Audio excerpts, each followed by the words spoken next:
The biggest question to me is, will Payton Thorne hold on to that quarterback spot? That's a huge question. Because if you look at Payton Thorne, there were some moments last year that were pretty good, right? There were some moments that were pretty good. Now, I thought there were a lot of inconsistencies with the accuracy from time to time. But I also don't think his receiver core helped him out very much.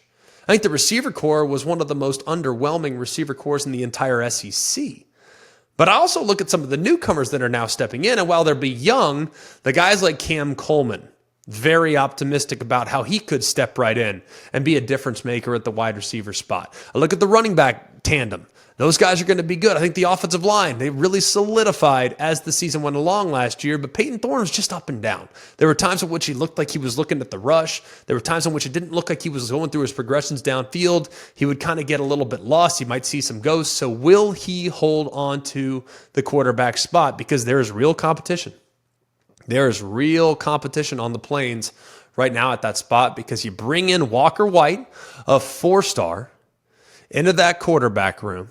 That's a big-time competitor, and we know Hugh Freeze has a really long runway right now. Now, he can't go 6-6, 7-5 for the next 2 or 3 years, but he might say, hey, you know what, Payton Thorne, Walker White, you guys are really close. I'm going to go with the younger option of the two, because now we might have some chances to grow. And then 2 or 3 years from now, when we're really starting to expect to be competing for championships, Walker White might be one of the better quarterbacks in the SEC. So he is now into the mix. But don't sleep on Hank Brown and Holden Geriner. All right? They remain exactly where they are as the second and third string quarterbacks respectively.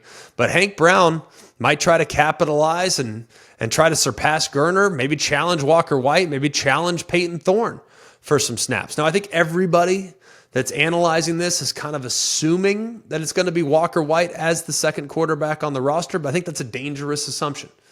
Because I think Hank Brown's a good player. I think Holden Geriner is a guy that the staff was very high on last year. So this will be fascinating. Not just to see whether or not Payton Thorne leaves spring as the number 1 quarterback. I think that's likely.